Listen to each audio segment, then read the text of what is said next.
El mensaje llegó un martes a las 7:43 de la tarde. Estaba sentado frente al televisor apagado. No recuerdo ni por cuánto tiempo. Cuando oí el sonido del móvil, pensé que era solo otra notificación, de esas que llenan el silencio con nada. Pero al ver el nombre en la pantalla, sentí que el corazón me daba un vuelco. Marcos, mi hijo. Después de 8 meses de silencio absoluto. Papá, cenemos el viernes. Solo nosotros dos. Te echo de menos. Leí esa frase una y otra vez, intentando creer que era real. Me temblaban las manos. No sabía si llorar o reír. Hacía tanto que no sabía de él que había dejado de esperar algo así. Durante meses, la soledad se había convertido en mi única rutina y ahora, en unas pocas palabras, una puerta que creía cerrada para siempre se había entornado. Dejé el móvil sobre la mesa, caminé hasta el espejo del pasillo y me miré de cerca. El reflejo que me devolvía la mirada no era el del hombre que solía ser. Pelo canoso, ojos cansados, una camisa que colgaba demasiado holgada sobre mis hombros. Me pregunté si Marcos me reconocería, si recordaría quién era yo antes de convertirme en el hombre que él eligió olvidar. Los días siguientes se sintieron eternos. El viernes parecía que nunca llegaría. Limpié la casa, me afeité la barba, lustré mis viejos zapatos y planché la única camisa decente que me quedaba.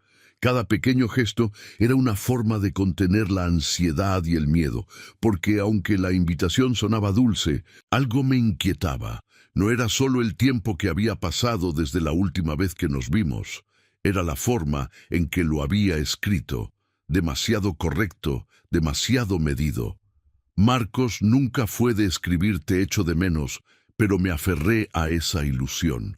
A veces tienes que mentirte un poco a ti mismo para seguir respirando. El viernes a las 8:15 estaba frente a su casa, la misma casa donde había pasado tantas tardes jugando con mi nieta, hasta que su madre, mi nuera, Elena, me pidió un poco de espacio. Y Marcos, como siempre, eligió su comodidad por encima de su padre. El barrio era el mismo, calles tranquilas, luces cálidas en las ventanas, el olor a pan recién hecho que salía de la panadería de la esquina. Pero ahora, al ver esa fachada blanca con las macetas en la entrada, sentí que algo no cuadraba. Las luces interiores estaban apagadas, excepto por una que parpadeaba en el comedor. La verja estaba entreabierta y el coche de Marcos estaba aparcado. Tomé aire, me ajusté la bufanda y subí los escalones de piedra. Cuando levanté la mano para llamar al timbre, la puerta se abrió lentamente con un chirrido y, desde la oscuridad, emergió la voz temblorosa de Rosa, el ama de llaves. «Señor Vega, no entre. Por favor, váyase. Salga de aquí tan pronto como pueda». Sus palabras me provocaron un escalofrío en la espalda. «¿De qué hablas, Rosa? ¿Dónde está mi hijo? No puedo explicarlo. Solo váyase. No me pregunte nada». Vi el terror en sus ojos. No era nerviosismo, no era confusión, era puro miedo. Algo dentro de mí se encogió. Dio un paso atrás y bajó la voz. «Por favor, señor, confíe en mí. No entre». Mi corazón latía con fuerza. «¿Le pasa algo a Marcos?», insistí. Ella negó con la cabeza, mirando hacia adentro. «No, a él no, a usted». La puerta se cerró de golpe y me quedé allí, en el porche, con el sonido de mi propia respiración resonando en mis oídos. No recuerdo haber bajado los escalones. Solo sé que corrí hacia mi coche como si el propio aire pesara en mis pulmones. Me senté, cerré las puertas con seguro y arranqué el motor, pero no me moví. El miedo se mezclaba con la incredulidad. ¿Qué estaba pasando? Desde el asiento del conductor tenía una vista directa de las ventanas del comedor. Esperé. Pasaron 3 minutos. Nada. Y entonces, de repente, la casa se iluminó, una tras otra. Las luces interiores se encendieron como si alguien hubiera estado esperando a que me fuera. Aparecieron 2 hombres que no reconocí. Llevaban maletines y sobres. Marcos los siguió, con expresión seria, hablando por teléfono. Detrás de él, Elena, vestida de negro, revisaba apresuradamente unos papeles. Algo no encajaba. Esto no era una cena familiar. Era una reunión, una cuidadosamente planeada. Mientras observaba, Rosa apareció por un segundo en la ventana. Sus ojos se encontraron con los míos. Hizo una leve negación con la cabeza, un gesto que decía más que 1000 palabras. No lo hagas. Arranqué el coche, pero no me fui. Solo observé. 5 minutos después, Marcos se acercó a la gran ventana. Sacó algo de su bolsillo, un documento, y mientras lo firmaba, sonrió. Una sonrisa que no recordaba haber visto nunca en su rostro. En ese momento, un nudo se me formó en el estómago. No era tristeza, era una mezcla de miedo y traición. Mi hijo, el mismo que una vez me abrazó con lágrimas en los ojos cuando su madre murió, el mismo que juró, siempre cuidaré de ti, papá, estaba ahora ahí dentro, en mi antigua casa, firmando algo que supe instintivamente que llevaba mi nombre escrito. El reflejo de las luces se mezclaba con mi aliento, empañando la ventanilla del coche. Tuve que cerrar los ojos unos segundos para no derrumbarme, porque a veces el alma sabe antes que la mente que lo que está pasando es más grave de lo que puedes soportar. Pero entonces lo vi. Marcos le entregó un sobre a Elena. Ella lo guardó en su bolso y, de forma inesperada, ambos levantaron la vista hacia la ventana, hacia donde yo estaba. Me agaché instintivamente, con el corazón martilleando contra mi pecho. Esperé unos segundos y, cuando volví a mirar, la cortina estaba corrida. El interior estaba de nuevo en penumbra. Algo me decía que no debía irme, que la noche no había terminado, que si me iba, me llevaría una duda que nunca podría olvidar. Pero antes de continuar, me encantaría saber si te has suscrito al canal y si le has dado a me gusta al vídeo. Esto me ayuda a ver que me apoyas y que disfrutas de mis historias. Ahora, sigamos, porque lo que descubrí desde mi coche esa noche cambió mi vida para siempre. El sonido del motor en marcha me hizo compañía toda la noche. No tuve el valor de volver a casa. Me quedé allí, aparcado frente a la casa de mi hijo, viendo cómo las luces se apagaban una a una hasta que solo quedó una encendida, la del estudio.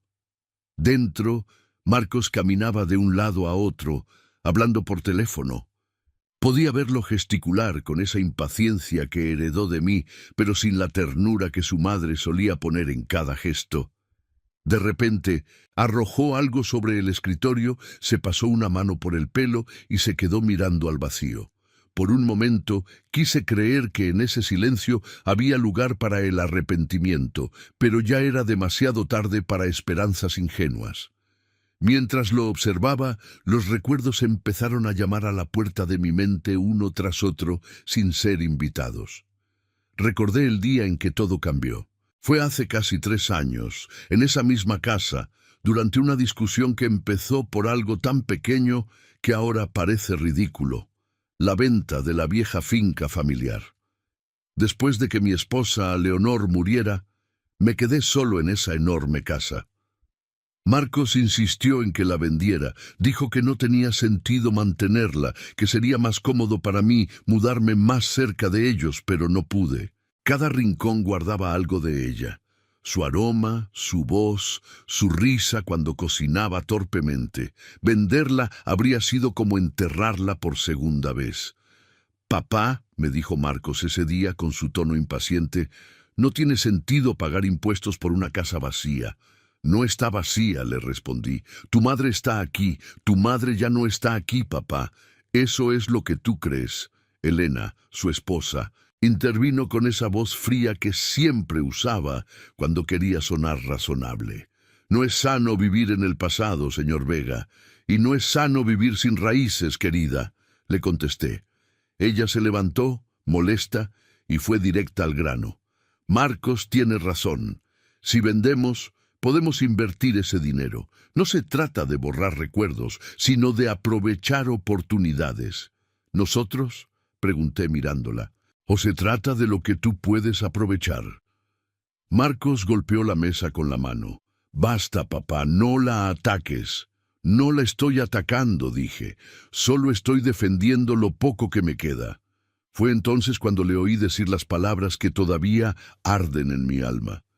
Si prefieres vivir entre fantasmas, bien, pero no esperes que te acompañe. Esa fue la última frase que intercambiamos antes del silencio que nos separó durante meses. Luego vino la distancia, los mensajes sin respuesta, los cumpleaños olvidados, hasta que esta invitación apareció como una llama encendida en la oscuridad. A medianoche, cuando las luces de su casa por fin se apagaron, encendí un cigarrillo, aunque lo había dejado hacía años. El humo me arañó la garganta, pero el fuego me dio una extraña claridad. Algo dentro de mí me decía que esta cena no era un reencuentro, sino una trampa cuidadosamente preparada. ¿Pero por qué? ¿Qué podría ganar mi propio hijo haciéndome daño? Y entonces recordé a Rosa, su mirada aterrorizada, su voz susurrada, no a él, a usted. Esa frase se repetía en mi cabeza una y otra vez. Algo estaba pasando, algo que iba más allá de mi comprensión, y no era producto de mi imaginación. A las 2 de la madrugada decidí irme. El barrio estaba dormido, y solo el sonido lejano de un perro rompía el silencio. Conduje sin rumbo durante un rato hasta que el agotamiento me obligó a parar en una gasolinera. Pedí un café y me senté junto a la ventana, observando el reflejo del neón en mi parabrisas. Un joven empleado de unos 20 años se acercó y me preguntó si necesitaba algo más. Negué con la cabeza. ¿Está usted bien, señor?, insistió. No supe qué decir. ¿Cómo podía explicar que acababa de descubrir que tu propia sangre puede volverse en tu contra? Solo dije, estoy cansado, hijo. Cansado de no entender por qué el amor se desgasta tan rápido. El joven me miró por un segundo y luego se alejó en silencio. Su simple gesto me recordó algo. No toda la juventud está perdida. Mi hijo fue una vez así, generoso, sensible, hasta que el mundo, y quizás yo mismo, lo endureció. Regresé a casa justo antes del amanecer. El reloj marcaba las 5 de la mañana cuando entré por la puerta. El aire olía a humedad y a polvo, a soledad prolongada. Encendí la lámpara del escritorio y me dejé caer en la silla. Sobre la mesa estaba la fotografía que he guardado durante años. Marcos, con apenas 8 años, sentado sobre mis hombros en la playa. Ambos sonreíamos. Creía entonces que nada podría romper ese vínculo. Sostuve la foto en mis manos y la miré durante minutos. La tristeza no era rabia, era una especie de nostalgia envejecida, una sensación de haber fallado sin entender cómo. Quizás no supe quererlo bien, quizás le exigí ser fuerte demasiado pronto, quizás confundí la disciplina con la dureza y el afecto con el control. Los padres también cometemos errores, solo que a veces nos enteramos cuando ya nadie quiere escuchar. De repente, el timbre del teléfono me sacó de mis pensamientos. Era un número desconocido. Dudé antes de contestar. Sí, señor Vega, soy Rosa. Mi cuerpo se tensó. Rosa, ¿qué pasa? No puedo hablar mucho tiempo. Solo quería asegurarme de que se había ido. Sí, me fui. Gracias a Dios. ¿Qué está pasando?, pregunté, intentando controlar el temblor en mi voz. Ella dudó unos segundos. No puedo decírselo por teléfono, pero necesita reunirse conmigo. Es importante. ¿Dónde? ¿Mañana? ¿A mediodía? En la cafetería de la antigua estación de tren. No le diga a nadie que va a ir. La línea se cortó. Me quedé allí, inmóvil, sosteniendo el auricular como si pesara 1 tonelada. Las sombras del pasado se mezclaban con las del presente, formando un laberinto del que no estaba seguro de querer escapar. Sabía que debía dormir, pero el sueño no llegaba. Solo la imagen de mi hijo en esa ventana, firmando algo que no entendía, y el eco de la voz de una mujer que por primera vez en mucho tiempo no traía consuelo, sino una advertencia. Y aunque mi corazón quería creer en la inocencia de Marcos, mi instinto de padre me decía que la verdad, cuando se revelara, no iba a salvarme, iba a destruirlo todo. La antigua estación de tren estaba casi vacía. El reloj en lo alto de la pared marcaba las 12 en punto, pero parecía atascado en otro siglo. El aire olía a café rancio y a polvo. Me senté junto a una ventana donde la luz del mediodía apenas lograba atravesar el cristal mugriento. Pedí un café y esperé. No estaba seguro de si Rosa vendría, no estaba seguro de si debería estar allí. Pero cuando alguien te mira con tanto miedo y te ruega que huyas, no puedes ignorarlo. Especialmente cuando ese miedo proviene de alguien dentro de la casa de tu hijo.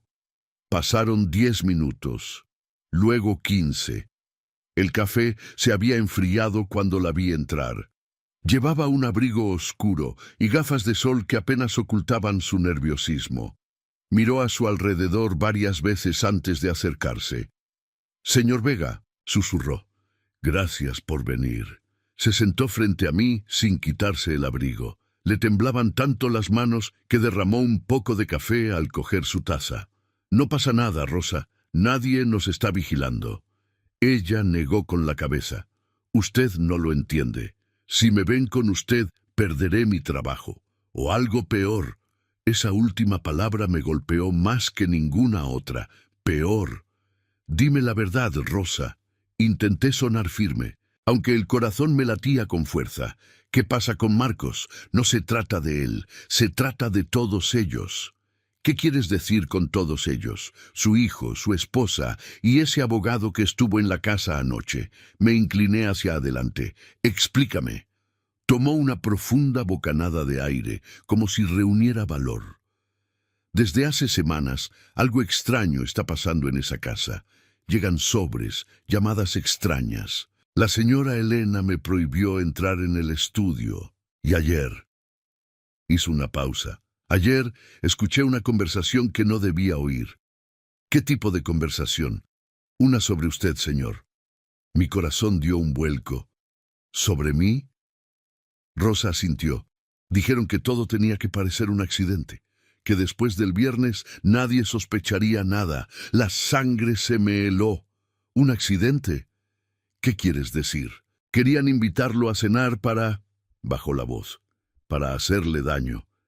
El silencio entre nosotros fue tan denso que pude oír el tic-tac del reloj de la estación.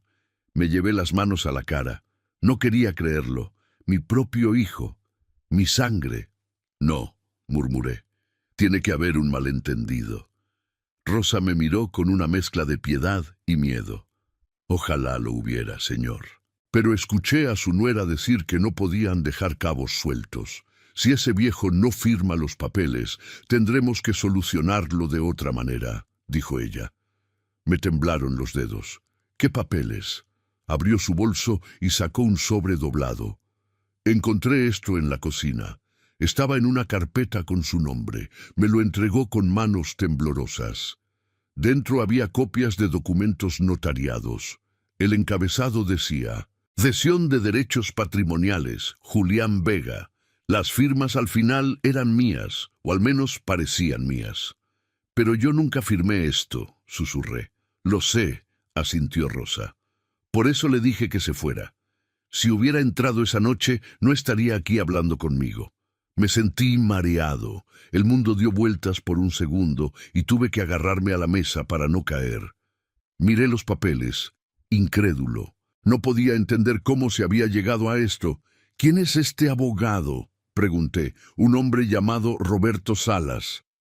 Lleva meses viniendo a la casa.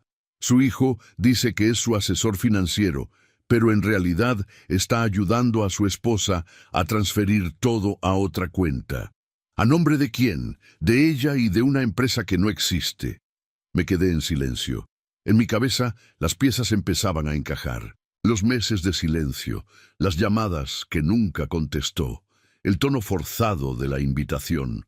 No era una reconciliación, era una emboscada. Rosa se inclinó hacia mí. «No puede volver a su casa, señor. No puede firmar nada ni hablar con ellos». «Entonces, ¿qué debo hacer?». Busque a alguien de confianza y desaparezca por unos días. Desaparecer. La palabra resonó en mi mente. Era absurdo. Huir. A mi edad. Esconderme como un criminal para sobrevivir a mi propia familia. Pero cuando la miré, supe que no exageraba.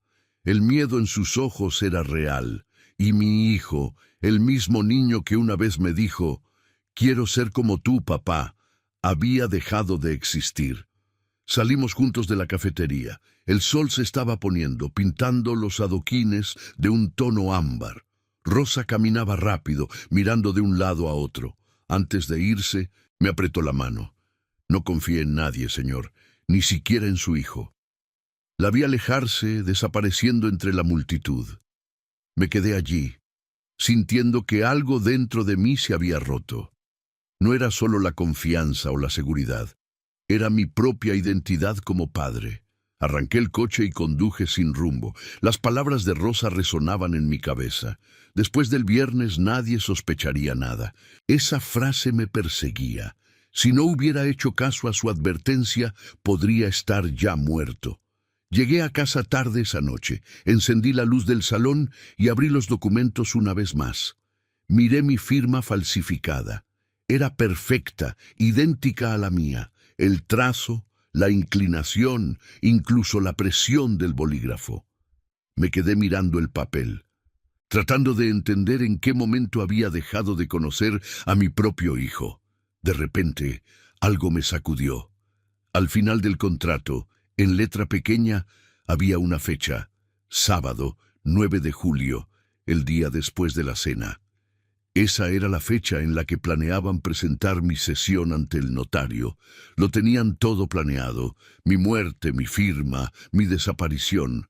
Me levanté lentamente y me miré en el espejo. Los ojos que me devolvían la mirada eran los de un hombre que ya no podía ser una víctima. Un padre puede perdonar una palabra, una ofensa, una distancia, pero no una traición planificada. Esa noche entendí algo. No podía ir a la policía todavía.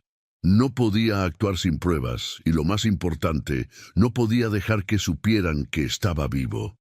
Porque si me querían muerto, tendrían que enfrentarse a la versión de mí que ellos mismos habían creado.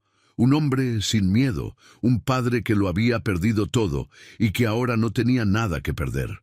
No dormí esa noche. Cada vez que cerraba los ojos, veía la escena una y otra vez. Mi hijo, su esposa, los documentos, el abogado y mi nombre falsificado al final de un contrato que sellaba mi desaparición. Mi mente estaba en llamas, pero mi corazón, en cambio, estaba helado. Durante años, creí que era un hombre fuerte, capaz de enfrentarme a cualquier cosa. Pero la traición de un hijo tiene un peso diferente. No se lleva en la espalda, sino en el alma. Es un tipo de dolor que no se grita ni se llora, se piensa, y esa noche pensé demasiado. A las 5 de la mañana me levanté, preparé café y me senté a la mesa con los documentos delante de mí. Necesitaba claridad, y la única forma de conseguirla era transformar mi dolor en algo útil. Sabía que si iba a la policía, me dirían que solo eran sospechas sin pruebas. Y si me enfrentaba a Marcos, solo aceleraría lo inevitable. Así que decidí hacer lo que nunca pensé que haría: jugar su juego. Saqué un cuaderno, lo abrí en una página nueva y escribí una palabra en la parte superior: plan. Debajo dibujé 3 columnas: personas, tiempos, riesgos. Me sentí absurdo, como un criminal planeando un delito. Pero entonces recordé las palabras de Rosa: no confíes en nadie, y entendí que mi única defensa sería mi propia astucia. El primer paso era encontrar a alguien de confianza, y no quedaban muchos. Fue entonces cuando pensé en Martín Herrero, un viejo amigo de mi juventud.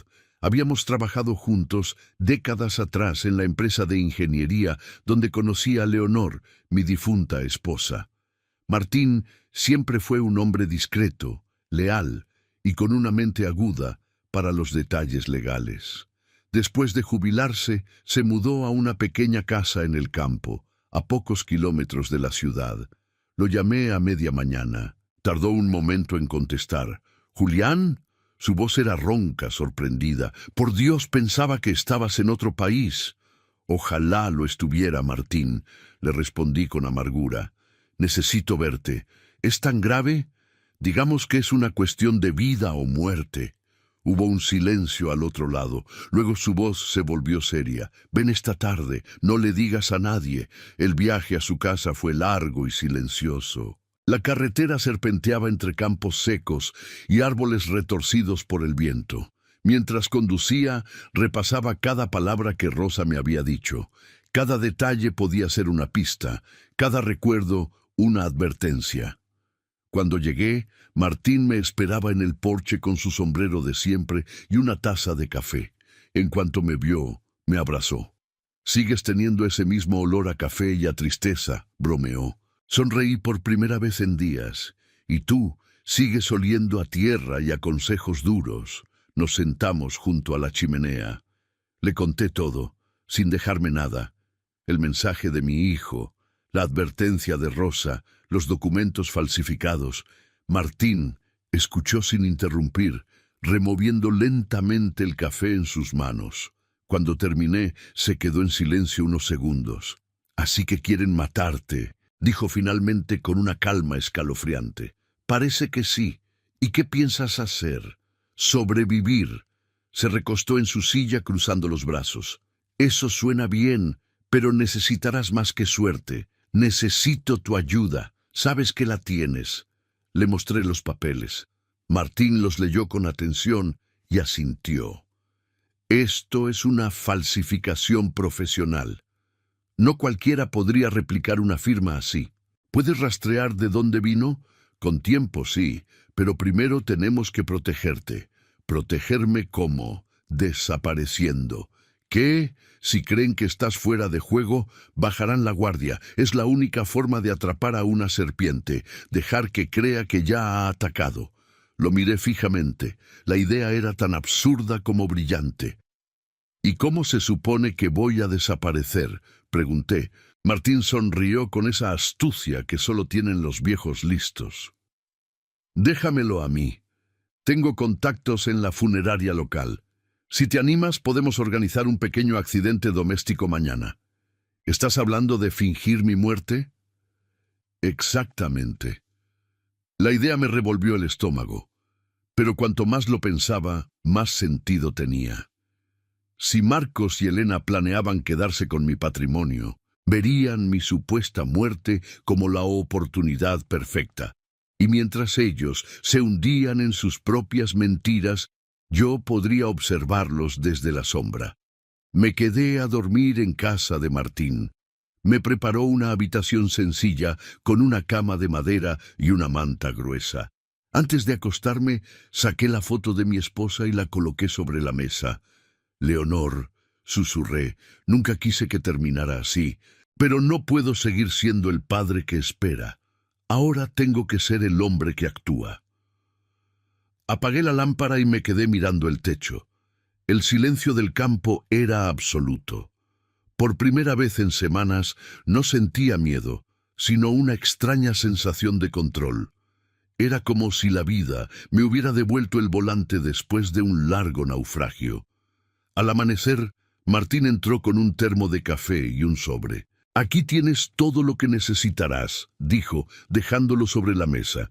Dentro había una nueva identidad, un cuaderno con anotaciones falsas y una llave. «¿Qué es esto?» «Una cabaña que tengo en las afueras, cerca del río. Nadie te encontrará allí». «¿Y después de eso?», pregunté. «Después de eso, dejamos que hablen, firmen y se muevan. Y cuando crean que todo está bajo control, ¿me vengo?». «No, Julián, les demuestras quién eres». Miré el fuego crepitando en la chimenea. Las llamas danzaban como si supieran que algo estaba a punto de empezar. Y en ese instante lo decidí. Dejaría atrás al hombre ingenuo que fui, al padre que solo sabía perdonar. Porque a veces, para que la verdad salga a la luz, hay que caminar entre las sombras. Me serví una taza de café e hice un brindis silencioso por mi esposa, por la rosa que me advirtió y por el hijo que me enseñó que el amor ciego también puede matar. Y así, con el primer rayo de sol en mi rostro, tomé la decisión más importante de mi vida: morir para poder vivir. El sonido de las sirenas fue más convincente de lo que había imaginado. Martín lo manejó todo con una precisión que rozaba lo macabro. El plan era simple pero arriesgado: un supuesto accidente doméstico, una caída por las escaleras, una nota de suicidio cuidadosamente redactada y un cuerpo irreconocible que nadie cuestionaría demasiado. El cuerpo, por supuesto, no era el mío. Un contacto suyo en la funeraria local se encargó de cambiar los registros, y un incendio hizo el resto. Una explosión controlada en mi antigua casa selló la historia. Los vecinos alarmados llamaron a los bomberos. Para cuando llegaron los medios, ya hablaban de una tragedia en el hogar del empresario jubilado Julián Vega. Desde la cabaña de Martín, a kilómetros de distancia, vi la retransmisión en directo. El humo todavía salía del tejado de lo que una vez fue mi hogar. Un reportero hablaba a la cámara con un tono grave y teatral. Fuentes cercanas a la familia indican que el señor Vega vivía solo. Se presume un accidente. Las autoridades todavía investigan la causa del incendio. Permanecí en silencio. No sabía si llorar por lo que estaba viendo o por lo que había perdido mucho antes de esa noche. Esa casa había sido mi refugio, el último rincón que todavía tenía de Leonor. Ahora solo quedaban cenizas. Martín entró con 2 tazas de café. «Salud, viejo difunto», bromeó, levantando su taza. No sonreí. No pensé que dolería tanto fingir la muerte. «Solo los que estuvieron realmente vivos sienten eso», respondió. La noticia se extendió como la pólvora. En cuestión de horas, las redes sociales y los portales de noticias locales informaban de mi muerte. Viejos amigos empezaron a dejar mensajes de condolencia. Incluso algunos familiares con los que no hablaba en años publicaron palabras amables. La muerte, pensé, tiene un extraño poder para reconciliar a quienes no tuvieron el valor de hacerlo en vida. Pero la parte que realmente me interesaba aún no había ocurrido. La reacción de mi hijo. Y cuando por fin lo vi en cámara, supe que todo lo que había planeado había valido la pena. Fue la tarde del día siguiente. La televisión mostraba la fachada de la casa de Marcos. Él y Elena estaban en el porche, rodeados de periodistas. Marcos llevaba gafas oscuras, pero su voz temblorosa intentaba sonar firme. Mi padre era un hombre complicado, pero siempre será mi padre. Lo extrañaremos, lo dijo sin parpadear, con una pausa perfectamente medida, como si leyera un guión. A su lado, Elena fingía secarse una lágrima. El reportero le preguntó: «¿Cómo se siente, señora, después de esta tragedia?» Ella suspiró y respondió con voz quebrada: «Solo queremos cerrar este capítulo y seguir adelante con lo que él hubiera querido. Paz para la familia. Paz». Una palabra que, en su boca, sonaba a veneno. Esa noche Martín y yo nos sentamos frente al televisor con una botella de vino. «¿Y ahora qué?», me preguntó. «Esperamos». ¿Esperar a qué? A que cometan su primer error. Y no tardaron. 2 días después, el abogado Roberto Salas apareció en las noticias locales con Marcos. Anunciaron la lectura del testamento y la transferencia de los activos pendientes. No pude evitar soltar una risa amarga. Ni siquiera habían esperado a guardar luto. Apenas habían enterrado las cenizas del desconocido que creían que era yo, y ya estaban reclamando lo que era suyo. Martín sonrió con ironía. «La codicia tiene mejor olfato que un sabueso». Me dediqué a observar cada uno de sus movimientos desde la distancia. La cabaña donde me escondía tenía una radio vieja, un televisor pequeño y una conexión a Internet gracias a un generador. Martín instaló cámaras discretas en la entrada de mi antigua casa, lo que quedaba de ella, y frente al despacho de Roberto. Cada día revisábamos las grabaciones. Era como ver una obra de teatro donde los villanos olvidan que el público sigue ahí. En una de esas grabaciones vi a Elena reunida con el abogado. Sus voces eran claras. «Ahora todo es nuestro», dijo ella con una sonrisa que me heló la sangre. «Casi todo», respondió él. «Todavía tenemos que liberar las cuentas en el extranjero». «No te preocupes», añadió ella. «Marcos no sospecha nada». Sentí un golpe seco en el pecho. No solo me habían traicionado a mí, sino que ella también lo estaba traicionando a él. El hijo que quiso heredarme en vida era ahora el tonto útil de su propia esposa. Martín me miró, notando mi expresión. «Te lo dije, viejo. En las traiciones siempre hay jerarquías. Pasaron 3 semanas. El país ya había olvidado mi muerte. Marcos aparecía en público como el nuevo responsable de mis propiedades, hablando de continuar mi legado. Sus palabras me repugnaban, pero lo que más me dolía era ver que mi nieta Sofía apenas aparecía. Sabía que la mantenían alejada de todo, y eso me tranquilizaba. Ella no tenía la culpa de nada de esto. Una noche, mientras revisaba mis notas, Martín entró con una sonrisa sutil. «Ha llegado el momento». «¿De qué hablas?» «Tu hijo ha hecho su movimiento. Vendió la última propiedad a nombre de tu empresa. Todo está registrado». «Perfecto», dije, sintiendo una sacudida de adrenalina.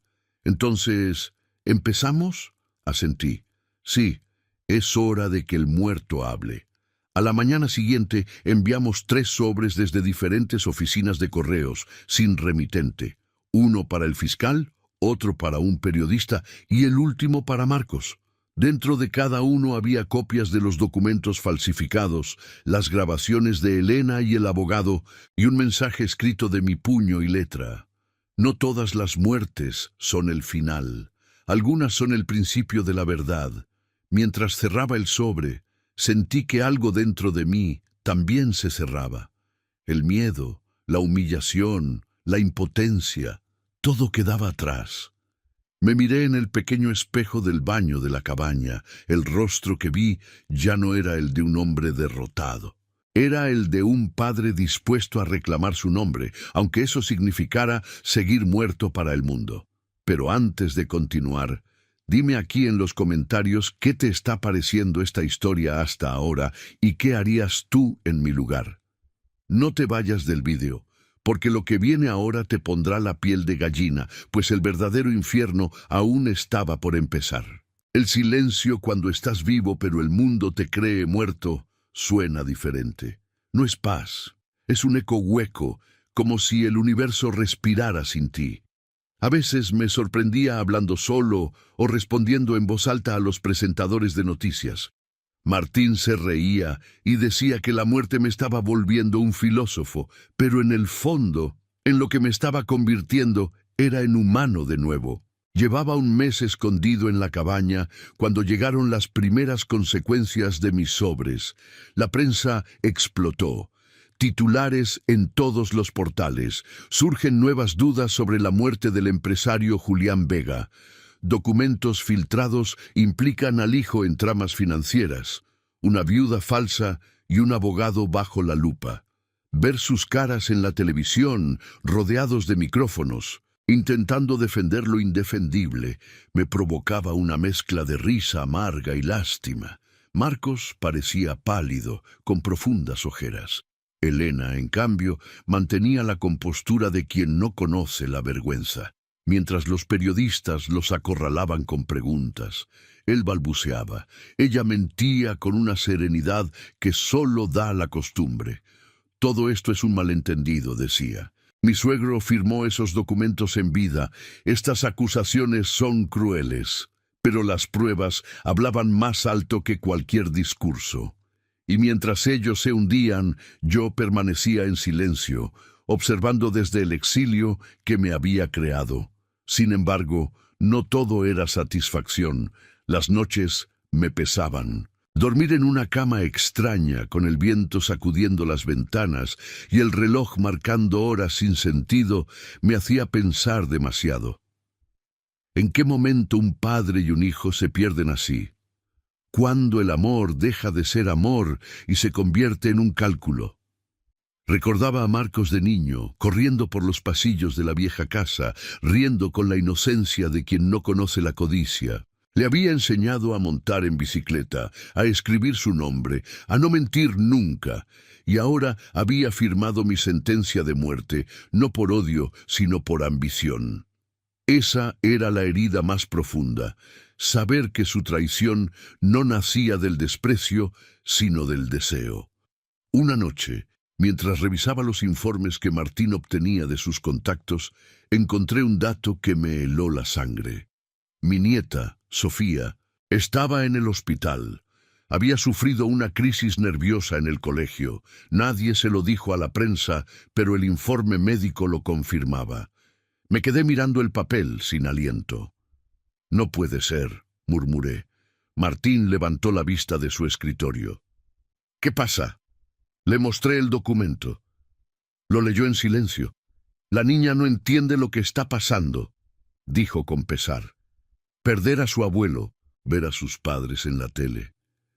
Es demasiado para una cría». Apreté los puños. «Ella no tiene la culpa de nada de esto. Lo sé, viejo, pero si apareces ahora, lo arruinarás todo». «No me importa». «Sí que te importa», respondió con calma. «Si actúas antes de tiempo, los verdaderos culpables quedarán libres y tu nieta crecerá creyendo que su abuelo fue un loco que abandonó a todos». «¿Es eso lo que quieres?». Me callé. A veces Martín tenía una crueldad que dolía, pero sus palabras eran ciertas. Tenía que aguantar por ella, por Leonor, por mí. 2 semanas después, las autoridades abrieron una investigación formal. El abogado, Salas, fue llamado a declarar, y poco a poco los medios empezaron a hablar de una posible trama de fraude familiar. Marcos se hundía más cada día. Los amigos lo evitaban, los socios lo abandonaban, y Elena simplemente se esfumó. Hasta que una noche recibí un correo sin remitente, sin asunto, solo una frase: «Sé que estás vivo». El corazón me dio un vuelco. Llamé a Martín de inmediato. «¿Alguien lo sabe?» «Cálmate», respondió. «¿Qué dice exactamente?» Le leí el mensaje. Se quedó en silencio un momento. «Debe ser Rosa». «¿Por qué lo dices?» «Porque nadie más podría saberlo. Y si fuera tu hijo, no escribiría.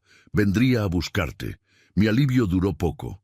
Al día siguiente llegó un segundo mensaje, esta vez con una dirección: el hospital donde estaba Sofía, y una sola palabra: «Ven». No pude quedarme quieto. Martín me advirtió que no fuera, pero hay cosas que ningún padre o abuelo puede ignorar, así que, al caer la noche, me puse una gorra, gafas oscuras y conduje hasta el hospital. Aparqué lejos, crucé el jardín y entré por una puerta lateral. Nadie me reconoció. Subí al segundo piso, habitación 214. Me detuve en la puerta. Desde dentro oía un murmullo suave, una canción de cuna. Empujé la puerta solo una rendija y la vi. Rosa, sentada junto a la cama de Sofía, leyéndole un cuento. La pequeña dormía, con la cabeza vendada, su respiración tranquila. Rosa me vio, se levantó de inmediato y corrió hacia mí. Sus ojos se llenaron de lágrimas. «Sabía que vendría», susurró. «¿Qué le ha pasado?» Se desmayó en el colegio. Dijo que soñó que la llamabas desde un incendio. No paraba de gritar tu nombre. Tragué saliva. Y Marcos no ha venido ni una vez. Se esconde de los periodistas y su mujer. Nadie sabe dónde está. Me acerqué a la cama. Sofía, con solo 9 años, respiraba con la inocencia que los adultos perdemos. Le acaricié suavemente la frente. «Perdóname, pequeña», susurré. «Todo esto terminará pronto». Rosa me miró con ternura. «Tiene que volver, señor. Alguien tiene que contar la verdad». Negué con la cabeza. «Todavía no. Falta algo. Falta el golpe final». Cuando regresé a la cabaña, Martín me esperaba despierto. Le conté todo. Suspiró. Sabía que irías. No podía mantenerme al margen. Lo sé. Pero recuerda que el silencio es tu mejor arma. Asentí. Y por primera vez en semanas entendí el verdadero significado de sus palabras. Porque el silencio no solo protege, también castiga. Y aquellos que una vez creyeron que podían hablar por mí, pronto aprenderían lo que se siente cuando los muertos vuelven a hablar. Nadie muere de verdad mientras recuerda quién fue. Pero a veces, para sobrevivir, hay que dejar de ser uno mismo. Y eso fue exactamente lo que hice. Martín me ayudó a conseguir una nueva identidad. Manuel Rivas, 62 años, técnico de mantenimiento jubilado, un hombre sin pasado, sin familia, sin historia, el tipo de hombre al que nadie mira dos veces, que pasa desapercibido en una multitud, perfecto para lo que necesitaba. Había pasado más de un mes desde mi falsa muerte. La policía seguía investigando el caso, pero los medios ya habían pasado al siguiente escándalo.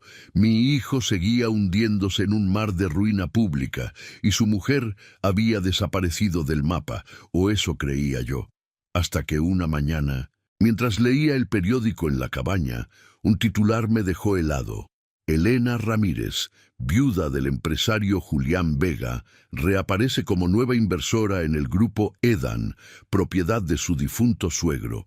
El grupo Edan, mi empresa, la que fundé con Leonor hace 30 años. Y allí estaba ella, sonriendo en una fotografía, vestida de negro con un brazalete de luto. Viuda, rica, dueña de algo que nunca le perteneció. El fuego que creía extinguido dentro de mí se reavivó. Ya no bastaba con mirar, tenía que verla de cerca, y para eso necesitaba acercarme al único lugar donde mi nombre todavía respiraba, las oficinas del Grupo Edan. Martín, aunque no estaba de acuerdo, me consiguió un trabajo temporal como ayudante de mantenimiento en el edificio. Nadie sospecharía de un viejo arreglando enchufes y cambiando bombillas. Cuando me vio con el uniforme, no pudo evitar reírse. De empresario a electricista. Si Leonor te viera. O se reiría contigo, o me daría una bofetada por no haberlo hecho antes, respondí. La semana siguiente ya estaba allí. El edificio que yo mismo había encargado me recibió con un aire ajeno, casi hostil. Nada quedaba de la calidez que solíamos compartir con los empleados. Ahora todo era cristal, metal y vigilancia. Los pasillos parecían fríos túneles de hospital. Pasé mi primer día cambiando bombillas en la tercera planta. Nadie me reconoció. Los años habían pasado, y la barba, las canas y las gafas gruesas hicieron el resto. Era invisible, y esa invisibilidad me daba poder. Al segundo día, la vi. Elena salió del ascensor, flanqueada por 2 hombres de traje. Reía. Su perfume, el mismo que usaba en las reuniones familiares, llenó el pasillo. Al pasar a mi lado, me miró sin verme, y esa indiferencia fue el golpe más irónico de todos. Había muerto tan bien que hasta mi asesina me ignoraba. Durante las siguientes semanas, empecé a vigilar cada uno de sus movimientos, cada visita a su despacho, cada reunión con socios. Tomaba notas en un pequeño cuaderno que guardaba en mi caja de herramientas. Martín venía cada noche a recoger la información. Una tarde, mientras limpiaba las ventanas del pasillo, escuché algo que me hizo contener la respiración. Elena hablaba por teléfono en su despacho. La puerta estaba ligeramente entreabierta. Sí, Roberto, el dinero está casi listo, pero necesito que Marcos firme el último documento. No, él no sabe nada. Le diré que es una actualización del seguro y ya está. Me apoyé en mi escoba, escuchando su risa suave. Con esto, todo será mío. Y cuando el viejo aparezca, si es que aparece, no tendrá ni un céntimo que reclamar. Mi puño se cerró con tanta fuerza que sentí crujir los huesos. Tenía que mantener la calma. Mi momento llegaría, pero no era hoy. Cada palabra que decía era una pieza más del rompecabezas, y yo iba a completarlo con paciencia. Una noche, al salir del edificio, oí mi verdadero nombre por primera vez en meses. ¿Julián? Me giré de golpe. Rosa, el ama de llaves, vestía ropa sencilla, pero sus ojos eran los mismos, valientes y tristes. Dios mío, susurró. Creí que estaba viendo un fantasma. En cierto modo lo soy, respondí. Nos refugiamos en el callejón lateral. Me abrazó. Sabía que no habías muerto. No podía creer que Dios se llevara a un hombre como tú de esa manera.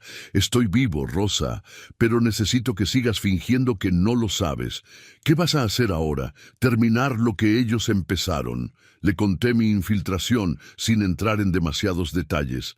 Asintió con determinación. Cuenta conmigo. Todavía tengo contactos dentro de la casa, y si ella vuelve, lo sabré. Gracias, querida. Le tomé la mano. Cuando esto termine, quiero que seas tú quien cuente la historia. No, señor, serás tú. Los días se convirtieron en semanas. Marcos reapareció en la empresa, o más bien, fue arrastrado allí por Elena. Lo vi llegar una mañana, demacrado, con el traje arrugado y la mirada perdida. Parecía un hombre que ya lo había perdido todo. Ella lo sostenía del brazo, controlando cada uno de sus pasos. Desde mi posición a pocos metros los observé. «Solo fírmalo, Marcos», dijo ella, entregándole una carpeta. «¿Qué es esto?», preguntó él, confundido. «Un documento para asegurar la continuidad de la empresa. Es por tu bien», Marcos firmó. A través del reflejo en el cristal, capturé una foto con mi móvil. Esa imagen, esa firma, era la última pieza que necesitaba. Con ella, Martín podría demostrar que el fraude continuaba, incluso después de mi muerte. Esa noche, cuando volví a la cabaña, me recibió con su sonrisa de zorro astuto. «Ya lo tienes todo, Julián, casi todo. ¿Qué falta? Verlos caer con mis propios ojos». Martín se sirvió una copa y levantó su vaso. Entonces, «Mi viejo amigo, bienvenido al punto de no retorno».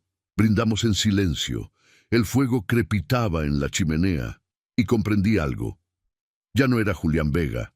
Era el hombre sin nombre, el fantasma que ellos mismos habían creado. Y lo que estaba a punto de hacer no era venganza, era justicia.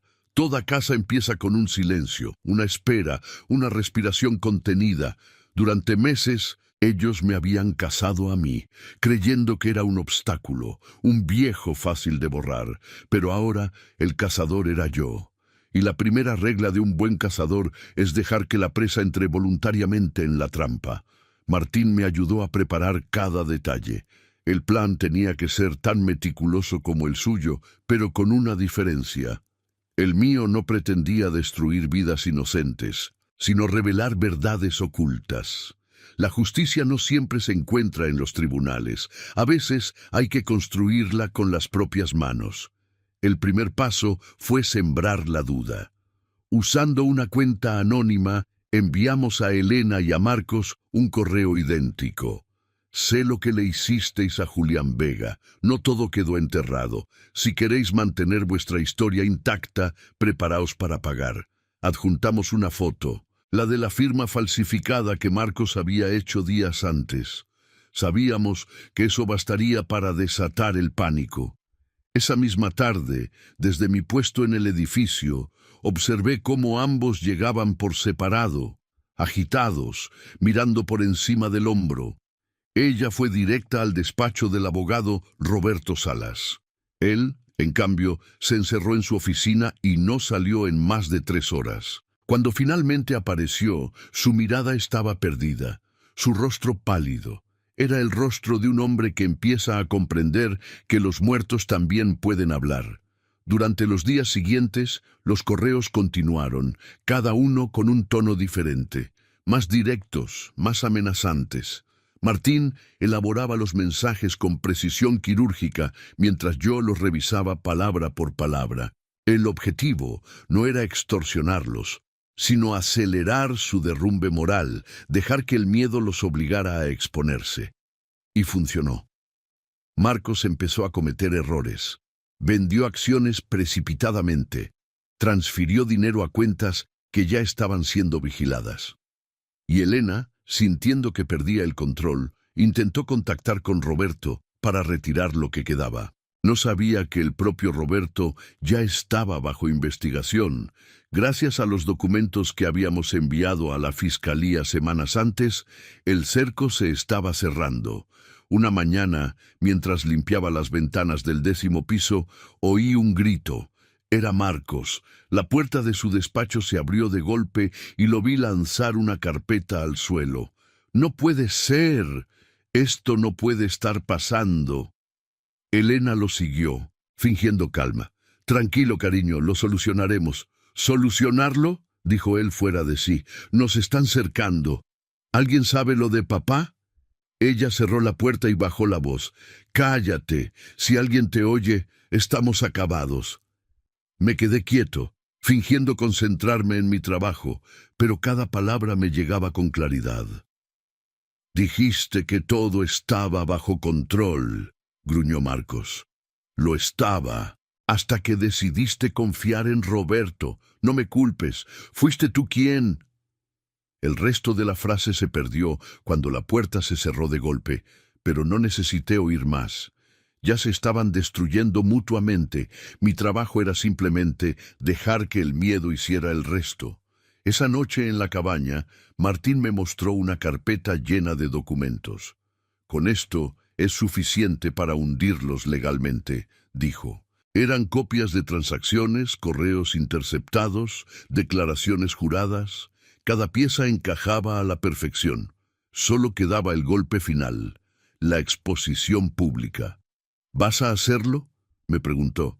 Sí. Entonces, mi viejo amigo, será tu resurrección. La oportunidad llegó 2 días después. El grupo Edan organizó una rueda de prensa para aclarar rumores. Elena y Marcos aparecerían juntos ante las cámaras, proclamando su inocencia. No podía haber mejor escenario. Esa mañana me vestí con mi uniforme de mantenimiento y llevé mi caja de herramientas. Nadie sospechó del viejo conserje que revisaba el cableado del auditorio. Discretamente coloqué una memoria USB conectada al sistema de proyección. En ella estaban los documentos, las grabaciones, las imágenes y mi voz. A las 11 de la mañana comenzó el evento. La sala estaba llena de periodistas. Elena, con un aspecto impecable, tomó el micrófono. Queremos agradecerles su presencia y desmentir las acusaciones infundadas que han estado circulando. Marcos estaba detrás de ella visiblemente tenso. Le sudaban las manos, su mirada evitaba al público. El moderador anunció una breve presentación audiovisual sobre la historia de la familia Vega. Y entonces la pantalla se iluminó. Primero, una foto mía en blanco y negro. Luego, el sonido de mi voz, grave y pausada, como un eco que volvía del otro lado. Buenas tardes. Si estáis viendo esto, es porque la verdad ha decidido hablar. No todas las muertes son accidentes. Algunas son silencios planificados. Los murmullos llenaron la sala. Elena se quedó helada. Marcos dio un paso atrás. En la pantalla empezaron a aparecer los documentos, las transferencias, las firmas falsificadas, las grabaciones de su voz y la del abogado. Cada línea era una puñalada. Los periodistas se pusieron de pie, apuntando sus micrófonos y cámaras. Elena intentó sonreír. «¡Esto es un montaje!», gritó, pero la voz de la grabación la interrumpió.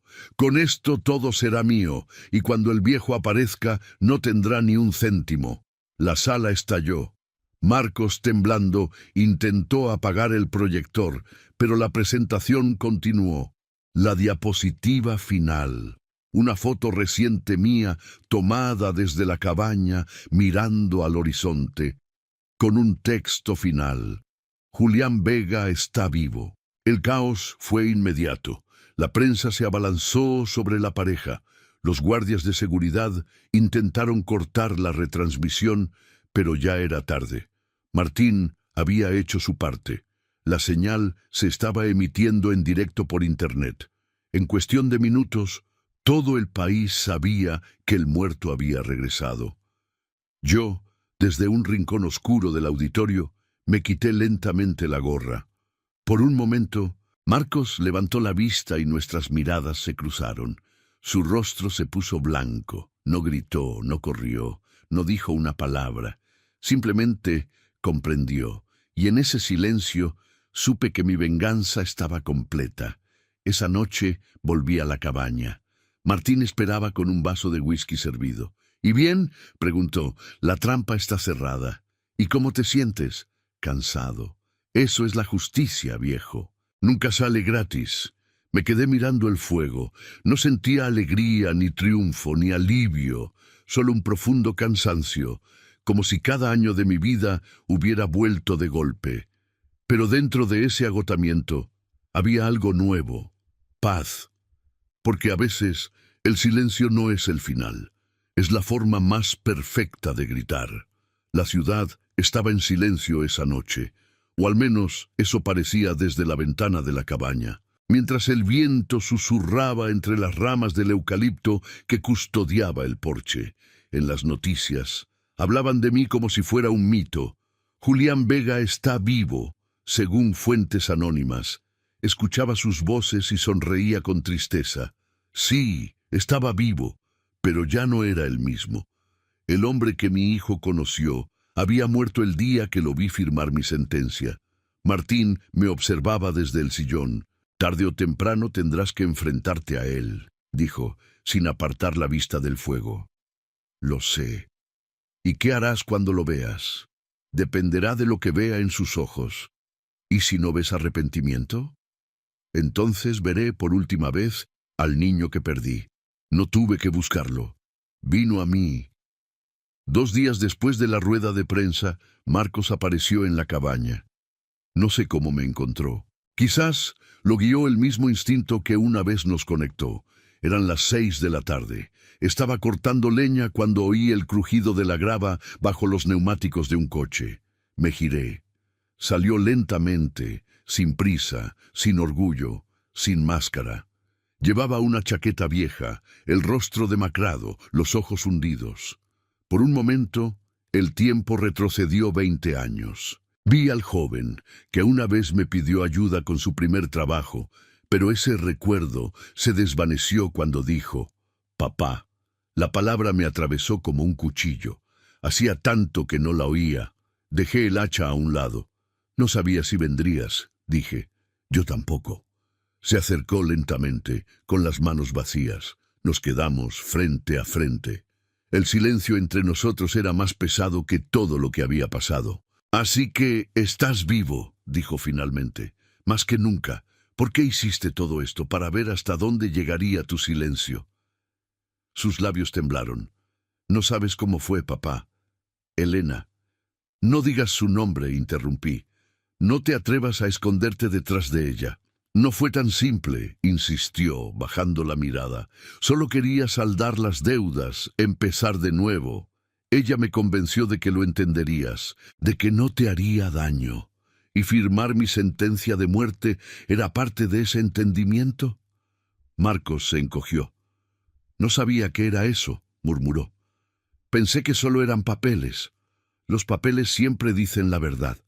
El problema es quién los firma». Se llevó las manos a la cabeza. «No sabes lo que es vivir con esta culpa». «Claro que lo sé», dije en voz baja. «La culpa fue lo único que me quedó después de que tu madre muriera». Me miró a los ojos por primera vez y lo vi. Arrepentimiento, miedo y algo más. Una tristeza tan profunda que por un momento casi lo perdoné. Nos sentamos en el porche. El viento traía el olor a tierra húmeda.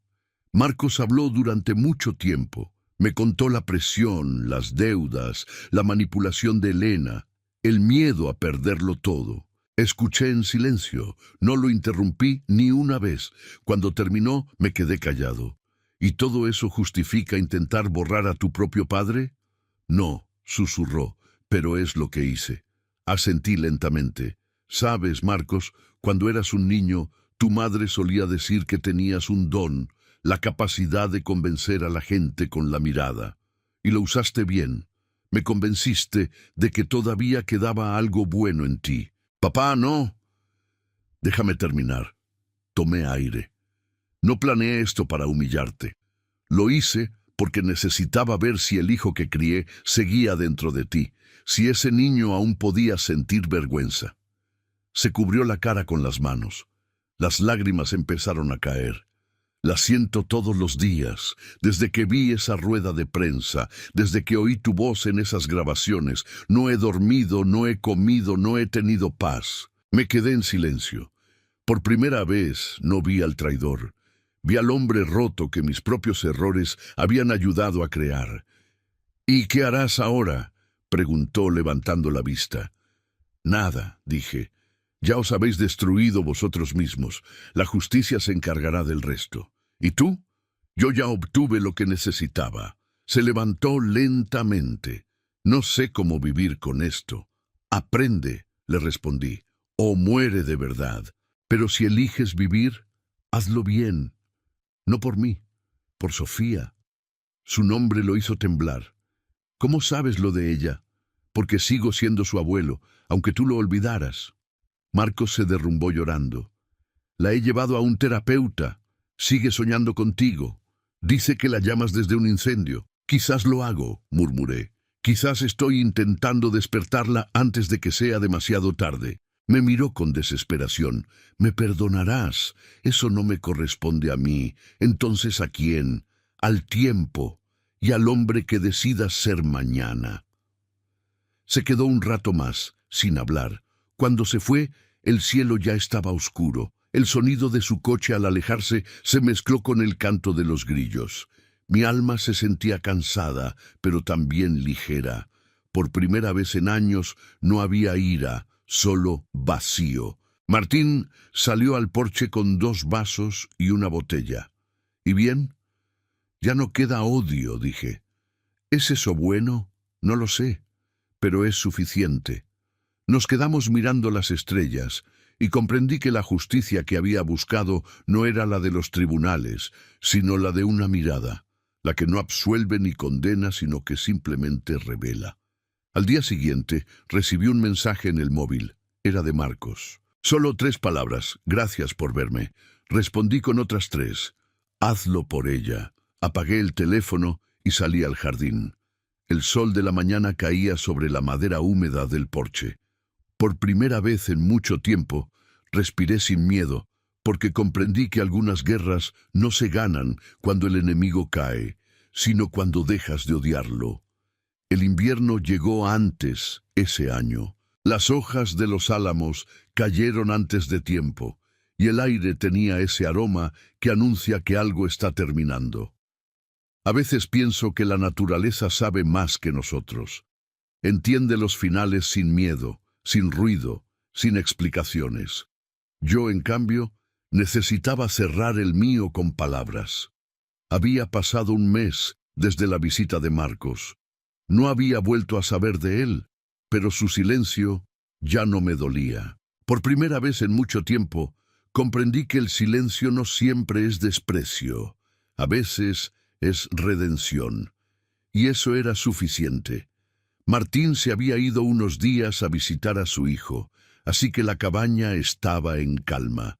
El fuego crepitaba en la chimenea y sobre la mesa yacía lo que sería mi última tarea, una carta, no para mi hijo, sino para Sofía, mi nieta, la única inocente en toda esta historia. Mi queridísima Sofía, cuando leas estas palabras, puede que yo ya no esté en este mundo, o quizás sí, mirándote desde lejos, como los abuelos que viven en el viento. Quiero contarte algo que no está en los libros. La verdad no siempre es bonita, pero siempre te hace libre. Tu padre y yo cometimos errores, él por ambición, yo por orgullo. 2 formas diferentes de perder el amor. Si alguna vez la vida te obliga a elegir entre tener razón y tener paz, elige la paz. Te he querido desde el día en que te sostuve por primera vez en mis brazos. Tenías los ojos de tu abuela Leonor, esa mezcla de ternura y fuego que lo transforma todo. Nunca dejes que nadie te convenza de que la bondad es una debilidad. A veces, ser bueno es el acto más valiente de todos. Recuerda siempre esto. La justicia puede ser lenta, pero llega, incluso cuando los únicos jueces son las lágrimas. Hice una pausa. La tinta se mezcló con una gota de mis ojos. No era tristeza, era alivio. Había vivido lo suficiente para ver la oscuridad y aún así encontrar la luz. Puse la carta en un sobre, la sellé y la dejé en el cajón del escritorio junto a la foto de Leonor. Su sonrisa eterna y serena me acompañaba incluso ahora. «Ya he terminado, mi amor», murmuré. «Ya puedes dejar de preocuparte por mí». Los días siguientes transcurrieron en silencio. Las noticias hablaban de detenciones, procesos judiciales, una red de corrupción desmantelada. Elena y Roberto habían sido detenidos. Marcos, supe, había cooperado con las autoridades y recibido una condena menor. En cierto modo, la verdad lo había salvado. Y yo simplemente me aparté. No necesitaba más ruido. Pasaba las tardes en el porche con una manta sobre las piernas, viendo cómo el sol se escondía tras las montañas. A veces creía oír la risa de Sofía entre los árboles. O quizás era solo el viento jugando con mi memoria.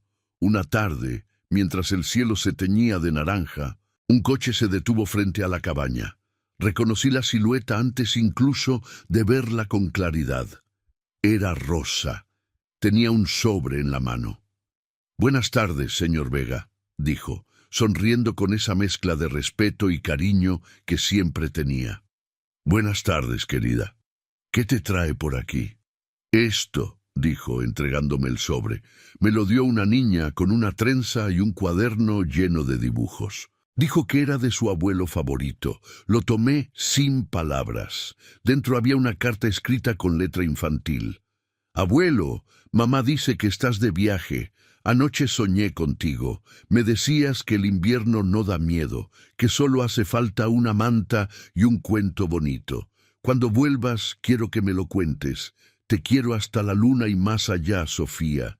La leí 1, 2, 3 veces. Y comprendí que la historia ya tenía su final.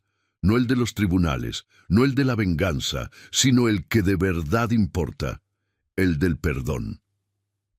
Esa noche escribí una última página en mi diario. No para nadie más, solo para mí. Fingué mi muerte para descubrir la verdad, pero lo que encontré fue mi vida. El amor no se mide por la sangre, sino por la conciencia. Algunos hijos matan a sus padres sin balas, solo con indiferencia, pero los padres que aman de verdad nunca mueren. Se convierten en lecciones que el tiempo enseña a sus nietos. Cerré el diario.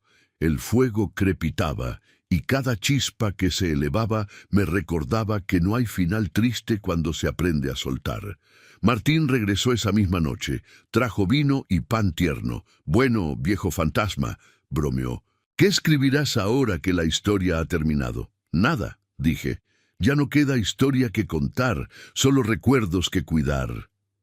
Brindamos en silencio. Afuera empezó a nevar. Era la primera nevada del año. Las copas de los árboles se cubrieron de blanco, y la cabaña por fin se sintió como un hogar. Esa noche soñé con Leonor. Caminaba por el jardín con su vestido azul, con su sonrisa de siempre. Se detuvo frente a mí y me dijo: «¿Ves, mi amor? Solo tenías que perdonar». Y cuando la abracé, comprendí que el invierno no es el final de nada, solo una forma de descanso. Cuando amaneció, Rosa encontró la cabaña en silencio. El fuego aún ardía. La taza de café todavía estaba tibia y sobre el escritorio había 2 sobres. Uno con la carta para Sofía, otro con una nota que decía: «Si alguna vez alguien escucha mi historia, que no la llame tragedia. Solo fue el viaje de un hombre que aprendió demasiado tarde a decir adiós. Y si tú, que escuchas mi voz ahora, has llegado hasta aquí, quiero darte las gracias por acompañarme en este viaje. Si esta historia te ha conmovido, suscríbete al canal, déjame un me gusta y cuéntame en los comentarios qué te ha parecido. Dime también desde qué ciudad me estás viendo y si tú, como yo, aprendiste alguna vez que, a veces, vivir en paz es la mejor de las venganzas. Soy Julián Vega y esta fue mi historia.